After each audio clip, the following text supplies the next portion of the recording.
La semana pasada veíamos en el libro de Jonás las tormentas reveladoras de la vida.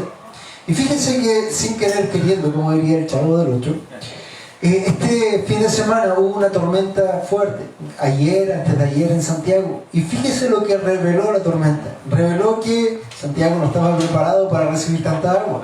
Más de 60.000 hogares sin electricidad. Creo que también reveló que no tenía la suficiente capacidad para poder manejar bien el agua potable. Y Santiago quedó con un límite de 36 horas de agua potable porque los ríos que abastecen el agua estaban tan turbios por la tormenta que solamente tenían 36 horas. Eso era hasta hoy día a las 3 de la tarde, creo. ¿Se da cuenta cómo las tormentas revelan cosas? Muchas veces uno dice, no, si es una tormenta más. Pero la tormenta revela cosas en nuestras vidas. Y es así como nosotros hemos estado viendo el libro de Jonás. Quiero invitarle a buscar el libro de Jonás. Recordando que el libro de Jonás lo estamos viendo desde una perspectiva misionera, evangelística. Y el centro del libro de Jonás lo vimos ahí en Jonás 2:9c, que nos recuerda que la salvación es de Yahweh. Este quiasmo, esta escala que nos muestra que del principio apunta al centro y que del final apunta al centro para reforzar una sola idea. La salvación es de Yahweh. No trata de un pez gigante, no trata de un profeta porfiado, no trata de un arrepentimiento de una nación pagana, trata de que la salvación es del Señor. Y ese es el centro del libro de Jonás. Y eso también nos anima a recordar que nosotros debemos ser fieles en la proclamación del Evangelio, porque la salvación es del Señor. Así que, hermano, usted siembra la semilla. No piense ni pierda el tiempo en apurar a la semilla, en gritar a la semilla, en forzar a la semilla, porque la semilla va a crecer en el tiempo del Señor. Usted prepara la tierra, siembra la semilla. Cuídela, riéguela y todo lo demás. Pero usted no va a hacer crecer a nadie, no va a salvar a nadie. Es el Señor el que salva. Teniendo esto en mente, vamos a seguir avanzando en esta serie del libro de Jonás. Hoy día vamos a tomar un tiempo denominado el testimonio de un mal siervo. El testimonio de un mal siervo. Y dada, no la casualidad, pero esa diosidencia, no existe la coincidencia, sino que esa diosidencia, Dios obrando las cosas, en que hoy día justo estamos viendo el libro de Jonás y hemos estado hablando de Balaam, un par de malos ejemplos o malos testimonios. El testimonio de un mal siervo está ahí, vamos a verlo en Jonás del 1, del 7 al 10. Miren qué hermosa lluvia se puso a llover ahora, una lluvia tropical. Amén. Capaz que venga la tormenta, pero hablando de las tormentas de la vida de Jonás. Bueno, es así el tema. Bien, hemos visto entonces, antes de entrar al testimonio del mal siervo, quiero leer por favor para ustedes, antes de entrar el versículo del 1 al 6, y vamos a recordar un poco cómo entramos a esto. Vino la palabra del Señor a Jonás, hijo de Amitai, diciendo: levántate, ve a Nínive, la gran ciudad, y proclama contra ella, porque su maldad ha subido hasta mí. Pero Jonás se levantó para huir a Tarsis, lejos de la presencia del Señor, y descendió a Jope, encontró un barco que iba a Tarsis, pagó el pasaje y entró en él para ir con ellos a Tarsis, lejos de la presencia del Señor. Él pensó que ya lo había hecho perfecto, se había encontrado un barco saliendo hacia otro lado, pagó el pasaje y se fue. Me arranqué de Dios, pero Dios desató sobre el mar un fuerte viento y hubo una tempestad tan grande en el mar que el barco estuvo a punto de romperse. Los marineros tuvieron miedo y cada uno clamaba a su Dios y arrojaron al mar la carga que estaba en el barco para aligerarlo. Pero Jonás se había bajado a la bodega del barco, se había acostado y dormía profundamente. El capitán se acercó y dijo: ¿cómo es que estás durmiendo? Levántate e invoca a tu Dios, quizás tu Dios piense en nosotros y no pereceremos. Hasta aquí nosotros ya veníamos viendo en las 3 predicaciones anteriores, hemos ido desarrollando este punto, pero es necesario recordar para saber lo que viene ahora.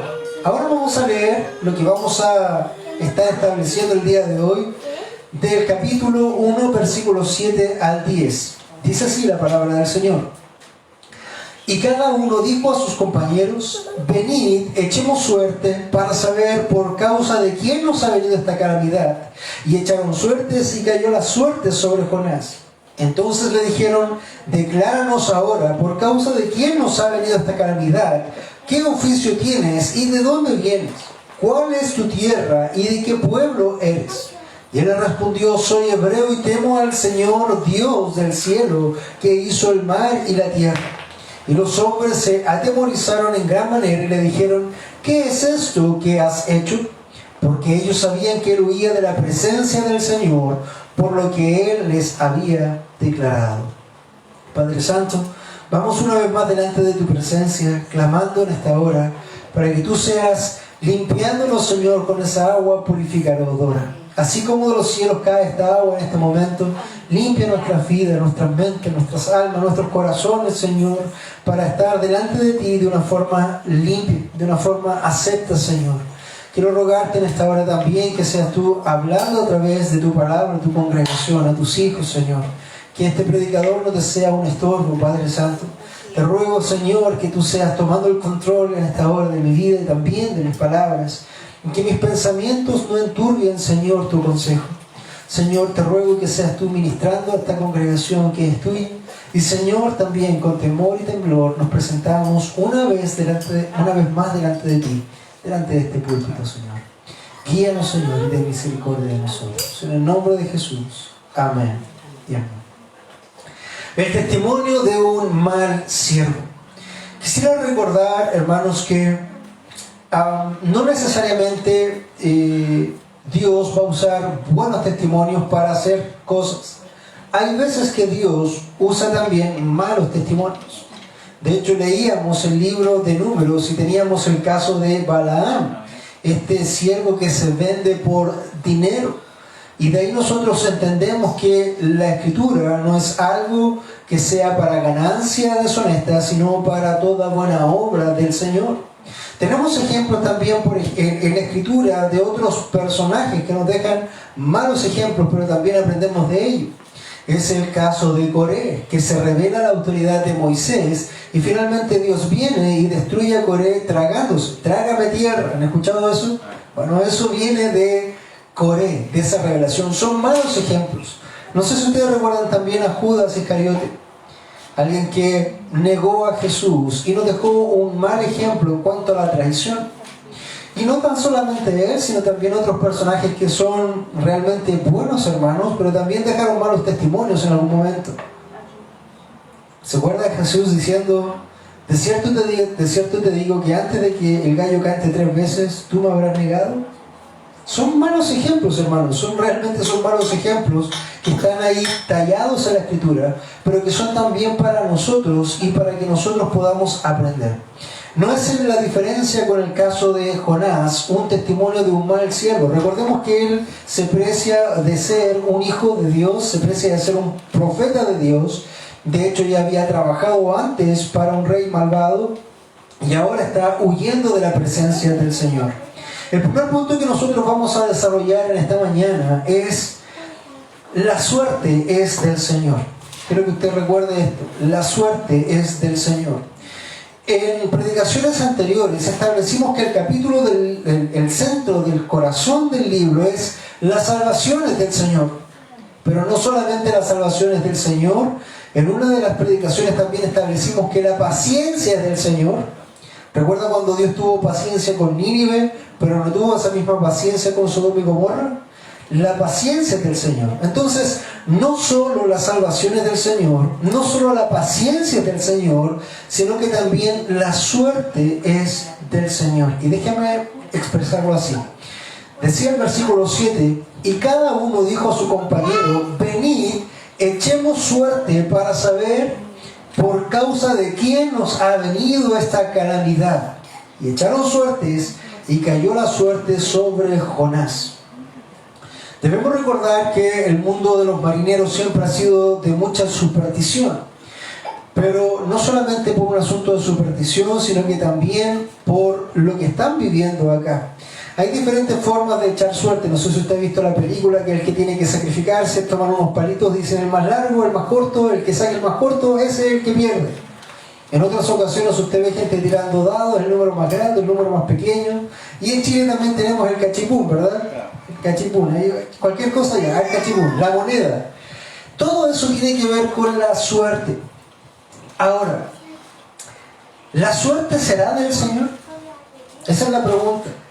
¿Tendrá que ver o tendrá cabida la suerte dentro de la soberanía y del decreto de Dios? ¿Cuántas posibilidades hay? Hablando de posibilidades, siempre la suerte tiene un tema de posibilidades estadísticamente hablando. Se dice que cuando tú tiras una moneda 100 veces, siempre, o más de 100 veces, siempre vas a tener un 50 y 50% de probabilidades. Pero, ¿será la suerte del Señor? Suena extraño, ¿verdad? Pero, ¿saben qué? Miren, dejemos que la Biblia lo responda. Si usted busca Proverbios 16:33, Proverbios 16:33 nos da una revelación muy clara con respecto a ello. Escuchen lo que dice el Proverbios 16:33. Dice: la suerte se echa en el regazo. Entiéndolo así, dice, alguien está echando suerte. La suerte se echa en el regazo, mas del Señor viene toda decisión. Mas del Señor viene toda decisión. Esto tiene que ver un poco con lo que hacían los sacerdotes o el sumo sacerdote en el antiguo pacto. El sumo sacerdote en el efod, que era el pecho, tenía un espacio para unas piedras que se llamaban Urim y Tumim. Entonces esas piedras él las tomaba y eran piedras de consulta al Señor. Y esas piedras decían sí o no. Eso era todo. Entonces cuando los reyes venían al sumo sacerdote y le decían, por ejemplo, tenemos el caso del rey David, y decía, ¿debemos subir a pelear contra tanto? Y el sumo sacerdote decía, bueno, la suerte del Señor, preguntémosle al Señor. Tomaba las piedras del Urim y Tumim, las tiraba sobre el regazo y salía sí o no. Y ahí el sumo sacerdote decía, sí, debes subir a la guerra. ¿Tendré victoria? Tiraba otra vez y decía, sí, vas a tener victoria.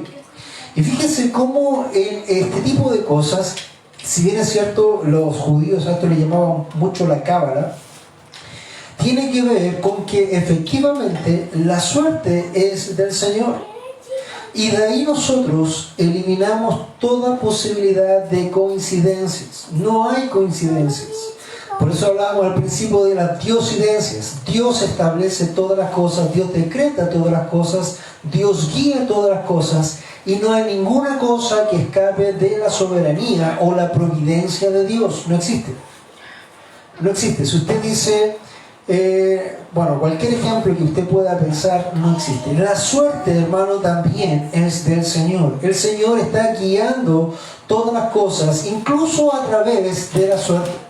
Piense lo siguiente. Tenemos en este ejemplo un grupo de marineros paganos, idólatras, inmundos muchas veces, pero dijo cada uno a su compañero de estos marinos, vengan, echemos suerte en una práctica pagana, normalmente para ellos, para saber por qué causa o por causa de quién nos ha venido esta calamidad. Y efectivamente todos se pusieron de acuerdo, todos estaban ahí en la mitad del fragor de la tormenta. Imagínense usted todo el barco ahí moviéndose, quebrándose y ahí tratando de echar suertes para saber por causa de quién había venido todo eso. Y ellos echan suerte, y la suerte es justo, pero pucha, con mala suerte. Justo cae sobre Jonás. Es como el que está en la Quinta Vergara, 15.000 personas, Quinta Vergara llena y una paloma, y justo te cae a ti lo que hace la paloma, así, 15.000 personas, increíble. Pero fíjese, hermano, lo que está pasando aquí. La suerte se echa en el regazo, más la decisión viene del Señor. Esto no es casualidad, esto no es azar, esto es la providencia de Dios guiando las cosas para mostrar y demostrar que Él es Dios no solamente de Jonás, sino que es Dios de todas las cosas. No solamente Dios levantó la tormenta, no solamente Dios permitió ese barco saliendo a Tarsis, no solamente Dios permitió a esos marineros en ese momento, en esa circunstancia, todas las cosas finalmente obedecen a Dios. Y eso es lo que nosotros no entendemos y tratamos de huir de Él, como muchas veces Jonás lo hace. Pero no podemos huir de Dios, porque el Señor de alguna u otra forma nos va a hallar. Es como cuando tú vas, no sé, sin permiso a algún lugar o algo raro pasa y no hay fiscalización, pero justo cuando tú vas a llegar, llega la fiscalización. Ups. Hermanos, en ese aspecto debemos entender que Dios también es Dios de la suerte. Dios maneja la suerte. Dios obra la suerte.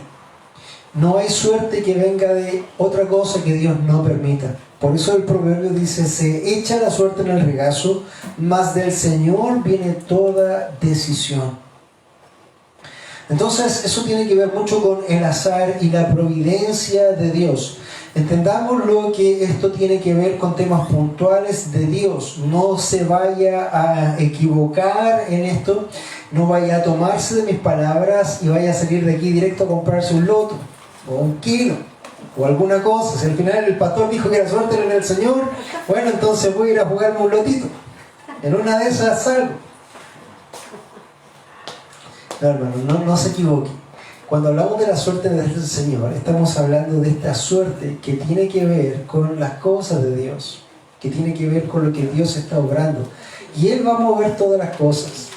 Pero el otro asunto de la suerte en el azar no tiene que ver con esto, tiene que ver con una egolatría personal, con un deseo personal y con un asunto de querer o dejar de confiar en Dios. Cuando nosotros leíamos el Salmo 91 al principio, decíamos que Él nos guardaba. Pero también sabemos que no solamente nos guarda, sino también nos provee. Cuando nosotros caemos en esta idea de jugar en los juegos de azar para autocomplacernos, estamos diciendo a Dios, ¿sabes qué? No queremos confiar en ti, no queremos confiar en los recursos, ni siquiera queremos trabajar, queremos simplemente tener todo aquí y ahora. Recuerdo que cierta vez un hermano me dijo, ya no está con nosotros, pero me dijo, yo participaba en otra iglesia y había algo así como un profeta. Y ese profeta me decía que yo alguna vez me iba a ganar un gran premio. Y me dijo, pastor, ¿qué me dice usted si juego ese premio y me lo gano? Y el tiempo se lo dejo a la iglesia y construimos alguna cosita. Suena lindo, ¿verdad? Pero hermano, la respuesta fue, yo no podría aceptar un dinero o un diezmo de un juego de azar, porque eso no es del Señor, en ese sentido, en ese aspecto. Pero en este aspecto de lo que estamos viendo, de la suerte del Señor, el Señor está guiando. Ahora, si te pueden ganar un premio, te lo ganas, pero recuerda que si es una cosa que no sea bien habida, muchas veces estas riquezas vienen a ser las destrucciones de las personas. ¿Alguna vez escuchó del mago de la polla gol? Antiguamente había un hombre que se había ganado la polla gol no sé cuántas veces, 10, 15 veces, y había ganado mucho dinero. Pero cuando lo entrevistaron ya al final de su vida, en el ocaso, el hombre era prácticamente un pordiosero, había perdido todo, y él dijo finalmente, ese dinero fue la perdición de mi vida. Para que usted tenga presente esto. La suerte del Señor, sí, pero en este aspecto, que es una suerte providencial guiada por Dios para obrar cosas que Él quiere. Nada escapa, nada escapa. Y si usted se porta mal y se pone a jugar así también y gana algo, tampoco Él se escapa del Señor en ese sentido. El Señor también lo está haciendo ahí, pero no necesariamente eso va a ser una bendición. Muchas veces la fortuna, los dineros mal habidos van a ser una maldición. Entonces, en este punto, cada uno dijo a los compañeros, venid, echemos suerte para saber por causa de quién nos ha venido esta calamidad. Y echaron suertes, y cayó la suerte sobre Jonás. ¿Por qué cayó la suerte sobre Jonás? Ya lo dijimos, la suerte se echa en el regazo, mas del Señor viene toda decisión. Y así pasaron varias cosas también en la Escritura con respecto a la suerte. hay profecías del Señor también que dice sobre sus ropas echaron suerte para ver de quién iba a quedar el manto del Señor Jesucristo. Entendiendo esto y el testimonio de un mal siervo como punto, vamos a ir a un segundo punto que lleva a un falso temor de Dios. El segundo punto que nosotros vamos a ver es un falso temor de Dios. Imagínense la escena, están los marineros echando suerte y finalmente la suerte cae sobre Jonás. Cada uno clamaba a sus dioses, cada uno estaba atento a lo que estaba ocurriendo, cada uno estaba clamando por su vida, pero llega el momento donde la suerte cae sobre Jonás y todos quieren explicaciones. Y de hecho, esto no es una conversación casual tomándose un cafecito. Hermanos, están ahí muriéndose, están ahí luchando por sus vidas, afirmándose donde puede porque el barco estaba siendo quebrado por la tormenta. Y es en esta circunstancia donde los marineros claman y dicen, entonces le dijeron, estamos en el versículo 8, decláranos ahora por causa de quién nos ha venido esta calamidad. Nosotros, marineros, todos nosotros tenemos nuestras deidades. Algunos somos politeístas, algunos somos monoteístas, son diferentes temas. Cada uno tiene su propio Dios. Y nosotros hemos evaluado y hemos visto que finalmente al echar las suertes cayeron sobre ti. Decláranos de quién o de dónde eres. ¿Por qué nos ha venido esta calamidad? Y empiezan a hacer varias preguntas. De hecho, parecen periodistas profesionales. ¿Qué oficio tienes? ¿De dónde vienes? ¿Cuál es tu tierra? ¿De qué pueblo eres? Son varias preguntas para estar ahí en aflicción, ¿verdad? Entonces, cuando los marinos ven que la suerte cae sobre Jonás, le dicen, muéstranos ahora por causa de qué nos ha venido esta calamidad. ¿Qué oficio tienes? ¿A qué te dedicas? ¿De dónde vienes? ¿Cuál es tu tierra y de qué pueblo eres? En el fondo le están preguntando, ¿quién eres tú? ¿Quién eres tú? Pero todas estas preguntas implicaban algo mucho más fuerte. Porque recuerden que todos ellos tenían sus propios dioses, todos ellos tenían sus propias religiones, pero finalmente la suerte había apuntado a uno. La pregunta que ellos están haciendo es, ¿quién es tu Dios? ¿Qué Dios nos está haciendo esto? Eso es lo que ellos están tratando de discernir, por eso tantas preguntas. ¿Qué oficio tienes? ¿De dónde vienes? ¿Cuál es tu tierra? ¿De qué pueblo eres? Y el punto 2 se llama un falso temor de Dios, porque quiero que note, por favor, la respuesta de Jonás. Recuerde que Jonás, profeta de Dios, estaba huyendo de la presencia de Dios, estaba afanado en ir en contra de la voluntad de Dios, y escuche lo que él le responde. Primero, soy hebreo. Entonces ya apuntamos que hacia el Dios de los hebreos es el Dios que está haciendo esto. Y probablemente en ese momento, quizás más de alguno de ellos tenía el conocimiento por narrativa o lo que sea, de que el Dios de los hebreos no era un Dios desconocido. De hecho, recuerde que el Dios de los hebreos había destruido a la potencia más grande de la tierra hace años atrás, Egipto. Recuerde que el Dios de los hebreos había destruido a todas las naciones entre Egipto y la tierra de Canaán. Recuerde que el Dios de los hebreos había derrumbado los muros de Jericó. Entonces, probablemente estos hombres yendo hacia Nínive, recuerda que él tomó un barco donde vendría siendo Jope y empieza a moverse hacia España. Entonces este barco va cruzando, va moviéndose por el Mediterráneo. El Mediterráneo está entre Europa y África. El Nilo, en este caso Egipto, está pegado hacia la parte sur del Mediterráneo, junto con lo que es el resto de África. Entonces probablemente estos marineros conocían o habían oído del Dios de los hebreos. Entonces cuando él les dice soy hebreo, probablemente algo ocurrió en esos corazones. Pero después viene lo interesante. ¿Qué estaba haciendo Jonás en ese barco? ¿Por qué estaba Jonás ahí? Porque estaba huyendo de la presencia de Dios, o por lo menos él pensaba que estaba haciendo eso, o él lo quería. él estaba yendo en contra de la voluntad de Dios, él estaba yendo en contra de los designios de Dios, supuestamente, pero escuche la respuesta que da este hombre. Por eso el título es un falso temor de Dios. Dice, soy hebreo y temo al Señor Dios del cielo. ¿Notan ustedes aquí la incongruencia de este tremendo temor que está tratando de decir? Soy hebreo y temo al Señor del cielo. Y no solamente Jonás está reconociendo de su boca que Dios es Dios del cielo, sino que también que hizo el mar y la tierra. ¿Dónde están ahora? En la mitad de una tormenta en el mar. Yo soy hebreo y conozco y temo al Señor Dios. Y ese temo es no solamente temer como nosotros pensamos de tener miedo, sino que también eso implica servir. Temo al Señor Dios del cielo que hizo el mar y la tierra. En medio de una tempestad, yo sirvo al Señor que hizo este mar. Pero fíjese la incongruencia y lo extraño que sale de la boca de Jonás.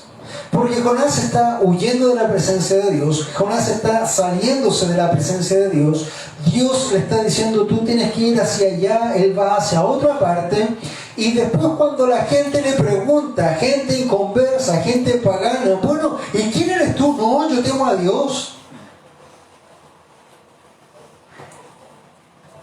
Cuando nosotros pensamos en nuestras propias vidas, que decimos creer y servir al Dios del cielo, que hizo el mar y la tierra, y nuestras vidas no dan ninguna evidencia, no hay ninguna cosa en nuestro diario vivir que apunte, que señale a eso, pero nosotros de pronto vamos y cuando hay alguna reunión social o alguna vecina o alguna persona que nos pregunta, ¿y usted qué es? No, yo creo en Dios, el Dios del cielo.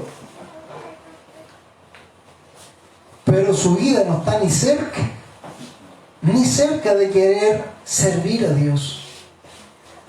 Pero cuando hablamos con otros, y eso es también parte de la hipocresía de Jonás, porque cuando habla con otros, él le dice, no, yo sirvo, como que salga al pecho, yo sirvo al Dios de los hebreos.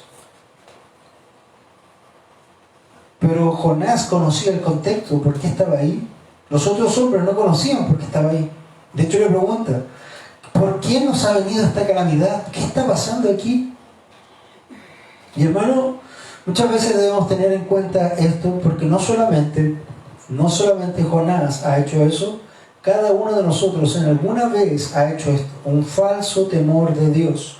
Procuramos hablar de Dios, o como dicen por ahí, nos llenamos la boca de Dios, pero nuestros actos, nuestra vida, nuestras acciones distan de lo que decimos creer, del Dios que decimos servir. Si Dios te dice, haz esto o no hagas esto, o la Escritura dice esto, y tú no estás viviendo aquello, pero dices, no, yo creo en Dios, yo temo a Dios. ¿Qué diferencia hay entre Jonás en este momento, que es fácil de señalar y apuntar, y de nuestras vidas? Si el Señor dice, no sé, no robarás si tú estás robando. No, yo creo y sirvo al Señor, tu Dios. Si el Señor dice a las esposas, sométanse a sus esposos, y ellas no están ni siquiera cerca de hacerlo, y dicen, no, pero yo amo y sirvo al Señor mi Dios. ¿Noten la incongruencia que hay entre decir y hacer? Es lo mismo que está pasando con Jonás, un falso temor de Dios. Soy hebreo y temo al Señor Dios del cielo, que hizo el mar y la tierra. ¿Conocía Jonás a Dios? Sí. ¿Lo reverenciaba como el Creador Todopoderoso? Sí. ¿Lo obedecía? No. Nos puede pasar exactamente lo mismo. Podemos creer en Dios Todopoderoso, hablar del Dios Todopoderoso, ver sus maravillas, sentirnos compelidos, movidos, tocados por el Señor. Pero cuando el Señor dice, quiero que hagas esto, muchas veces tú dices, no. Y es ahí, hermano, donde no pienses que va a venir una pugna, porque no te vas a poner a luchar con Dios. Dios te va a dejar un poco, te va a soltar un poco la cuerda, pero va a haber un momento donde va a tirar el calor. No sé si has visto los dibujos animados donde de pronto hay un perro amarrado que corre con toda su velocidad persiguiendo algo y tiene bastante cuerda, pero de repente se acaba la cuerda y ¡pum! Pega el tirón, el perro y salta hacia atrás. Bueno, algo parecido. Quizás nosotros podemos correr con todas nuestras fuerzas tratando de alejarnos o de no hacer la voluntad de Dios, pero de repente ¡pum! Va a venir el tirón. Y va a doler. Y va a doler, hermano. Sin duda. Sin duda. Recuerda lo que está pasando acá. Están en la mitad de una tormenta. El barco está crujiendo, quebrándose. Están clamando por sus vidas. Y tienen esta reunión de por qué nos está pasando eso. Y él finalmente descubre que es hebreo. Y dice que teme al Señor, o que sirve al Señor del cielo y que hizo la tierra. Entonces, primero que todo, notemos que hay un falso temor de Dios ahí. Pero y el tercer punto, hoy día va a ser un poquito más breve la exposición. El tercer punto que nosotros vamos a ver tiene que ver de todo esto. A pesar del falso temor de Dios, de Jonás, a pesar del mal testimonio de este siervo o de este hijo de Dios, una cosa tú tienes que saber: Dios se exalta en todo. Dios se exalta en todo. Una vez que se dio a conocer Jonás como hebreo, una vez que Jonás mostró a estos paganos incrédulos que él servía al Dios de Israel, Dios del cielo que hizo el mar y la tierra, el único Dios, y ellos están viendo. Ellos están en la mitad de una tormenta, ellos están dándose cuenta de que es el Dios de Israel el que está haciendo eso. Ellos están manifestando el poder de Dios mediante, ¿qué cosa? El mal testimonio de ese siervo. Porque por causa de ese mal testimonio, ellos lograron ver al Dios de Israel. Ellos lograron ver en acción al Dios que creó los cielos y la tierra, y ellos estaban a punto de morir precisamente por acción del Dios Todopoderoso. Pero todo eso por causa de ¿qué? Del mal testimonio del siervo. Escuche lo que dice el relato, versículo 10. Los hombres se atemorizaron en gran manera y dijeron: ¿qué es esto que has hecho? Los paganos exhortando a el cristiano. Es como si viniera, no sé, el vecino más fiestero, más drogado, no sé, y te venga a exhortar a ti. ¿Por qué estás haciendo esto? ¿Por qué no estás obedeciendo a Dios? Si tú dices que eres hijo de Dios y yo te veo los domingos, los jueves salir de tu casa con la Biblia debajo del brazo, ¿por qué tú ahora no estás sirviendo a tu Dios? Los paganos exhortando a los cristianos. El mundo al revés. Los hombres se atemorizaron en gran manera y dijeron: ¿qué es esto que has hecho? Porque ellos sabían, fíjense, paganos, idólatras que llegan al conocimiento del Dios vivo y verdadero por el mal testimonio de este hombre. Porque ellos sabían que él huía de la presencia de Yahweh, del Señor, Dios de Israel. Porque él les había declarado esto. Tremendo, hermano. Tremendo. Y fíjense cómo Dios se exalta en todo, porque aun cuando Dios viene a disciplinar a uno de sus hijos, a uno de sus siervos, siempre hay personas cercanas que están mirando y pueden llegar incluso a temer al Dios de esa persona que está disciplinándole. Y a pesar de que para uno es disciplina, para otro puede ser su conversión, su comenzar a conocer a Dios y a temer a Dios. Los hombres se atemorizaron en gran manera y dijeron: ¿qué es esto que nos has hecho? Porque ellos sabían que él huía de la presencia de Yahweh, porque él se los había declarado. Ninguno de sus dioses estaba obrando. Recuerda la escena. Comienza la tormenta y Jonás está durmiendo. Todos los marineros están clamando a sus dioses. Del capitán hacia abajo, todos clamando a sus dioses. ¿Cuál de esos dioses responde? Ninguno. Ninguno. Es cuando están los profetas de Baal clamando y sajándose y gritándole a Baal para que responda, y Baal no responde. Y se levanta Elías y dice: háblale más fuerte, quizás está durmiendo, quizás está de compras. Y se empieza a burlar, porque es un Dios que no existe, es un Dios falso, es un Dios pagano. Note esto: cuando el capitán despierta a Jonás y lo invita a orar y a clamar a Dios, el Dios de Jonás tampoco hace nada. Da la impresión de que fueran iguales. ¿Por qué? Porque él quería manifestarse a través de un señalamiento puntual. Este es. Hermano, no piense por un segundo que nosotros podemos salirnos con la nuestra delante de Dios cuando estamos mal.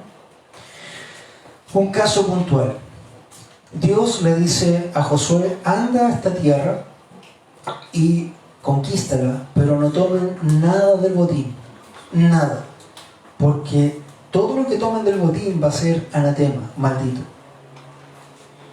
Hacen eso y supuestamente vuelven con la victoria y nadie había tomado nada, aparentemente. Van a la siguiente batalla y son destrozados. Y Josué clama y dice: ¿por qué, Señor, pasó esto? ¿Acaso no te dije yo que no tomara nadie nada del botín? Pero si nadie había tomado, sí.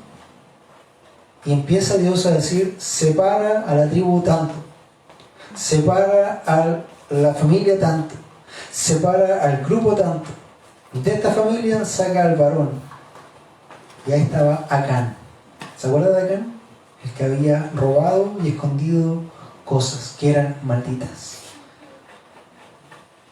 Acán pensó que pasaba. Jonás pensó que pasaba.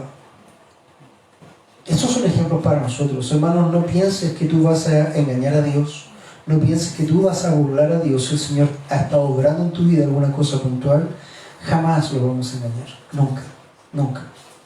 Dios, hermanos, va a usar todas las cosas.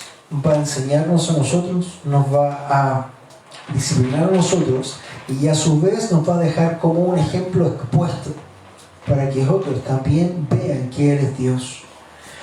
En el fondo, los paganos reconocieron y se sometieron a la soberanía del Señor, mientras que el siervo rebelde la rechazó e intentó frustrarla.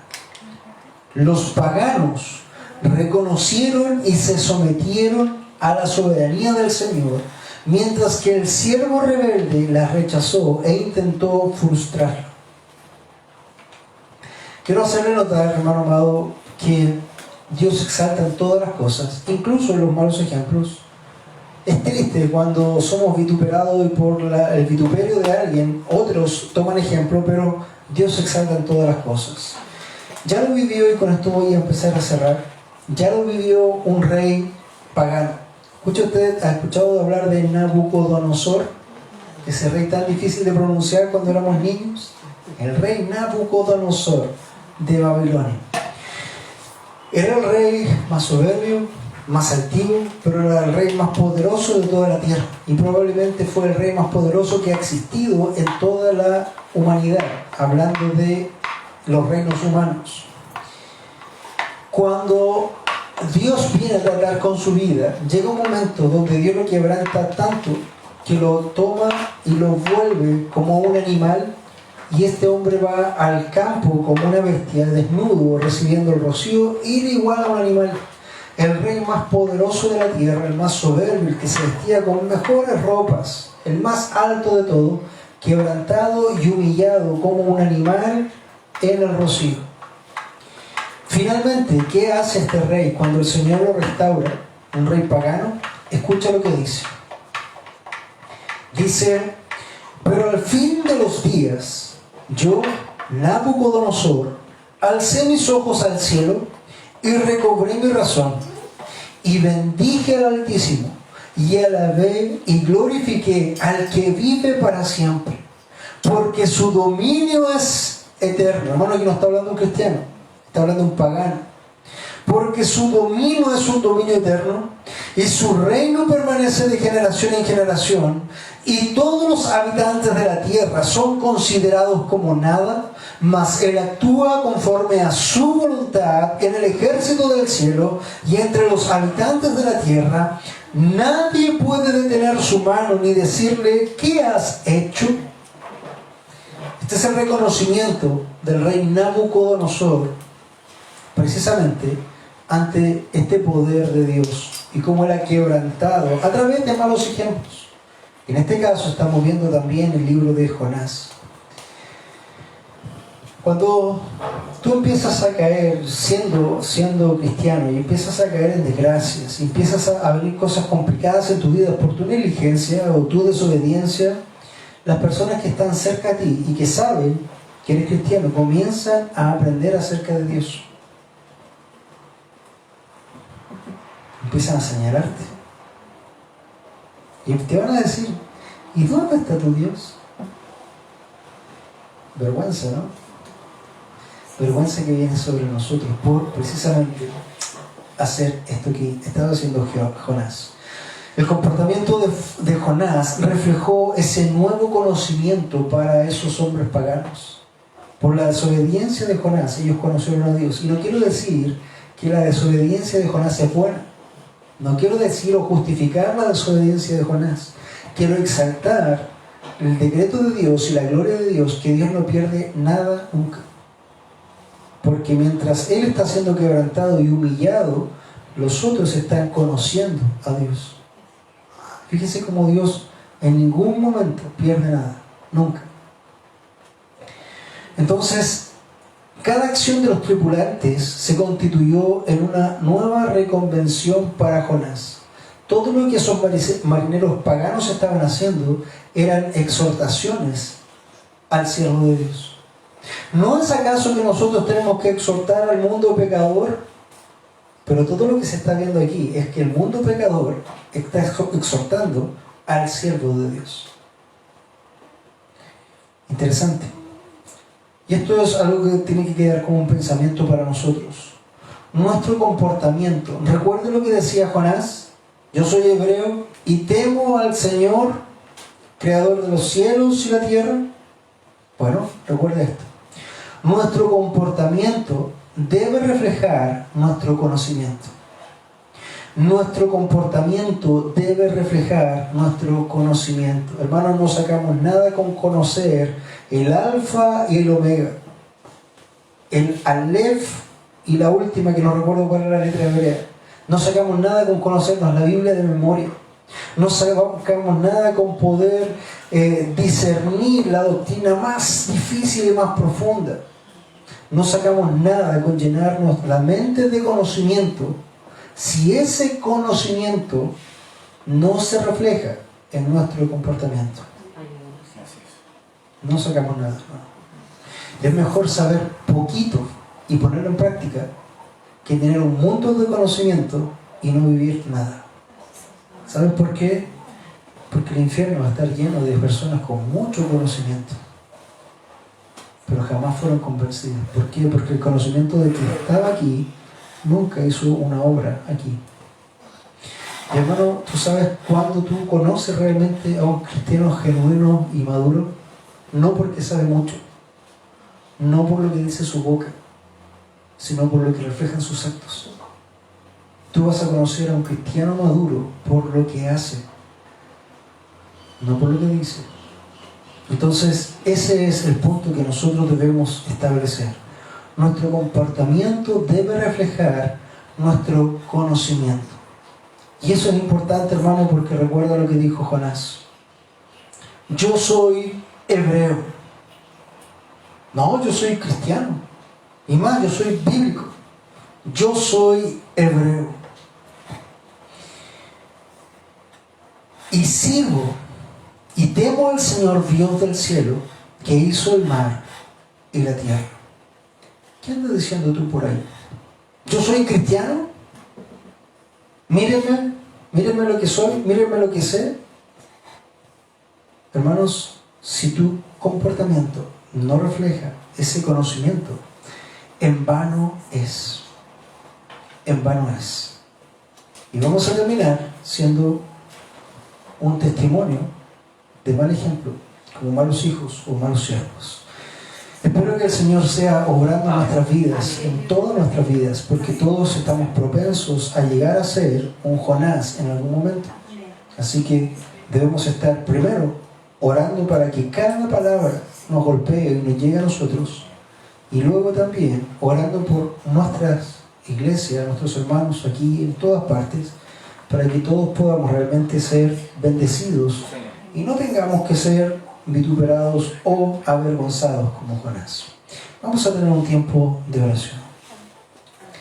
Amado Dios, te damos gracias por este tiempo, algo más breve que lo de habitual, pero Señor, sin duda siempre lleno de enseñanza en tu palabra. Hoy día hemos aprendido que la suerte es tuya. Tú, Señor, decretas, tú eres el que obra conforme a la suerte, conforme a lo que tú quieras. Lo vimos patente ahí en los hombres que echaron suerte, y tú señalaste a Jonás. Eras tú el que estaba guiando eso. Señor, queremos rogarte también para que nos enseñes en cada momento, en todo este proceso de nuestra vida cristiana, para no llegar a tener o a mostrar un falso temor de Dios. Señor, ayúdanos a temer, pero a temer de verdad. Que nuestras vidas, Señor, que reflejan un comportamiento piadoso un día domingo en una reunión, se mantenga, Señor, también el resto de la semana. Y no solamente por un tiempo, sino hasta el final de nuestras vidas. Tú nos recordabas que era estrecha la puerta, pero no solamente la puerta la que debemos pasar, sino que también debemos caminar por ese camino estrecho hasta el final de nuestras vidas. Señor, ayúdanos a temerte realmente, y desde ya, Señor, perdónanos, porque muchos hemos fallado en esto. Señor, muchas veces te tememos, te conocemos, pero aún así ese temor y ese conocimiento no impide que seamos rebeldes, no impide que seamos contumaces, no impide que seamos, Señor, muchas veces o caigamos en pecado. Señor, ayúdanos a ser estables en ese sentido y a ser hijos tuyos que realmente vivan lo que creen. Y finalmente entendemos, Señor, que tú te vas a exhortar en todas las cosas. Tú, Señor, vas a obrar sin duda. Y lo que tú haces, Señor, siempre tiene resultados hacia alguno u otro lado. Y esto, Señor, me asombra precisamente porque tú no pierdes nada. No hay nada que tú hagas que caiga a tierra, Señor. Así que damos gracias en esta hora, exaltamos tu nombre y, Señor, también obra en nuestras vidas. Que cada uno de los que está aquí presente sea un siervo inútil, pensando en que ninguno es suficiente en lo que tenemos que hacer. Y que cada uno de nosotros, Señor, realmente pueda comenzar a vivir todo lo que dice entender, creer o saber. Lo rogamos todos, Señor, en el nombre de Jesús. Amén. Amén.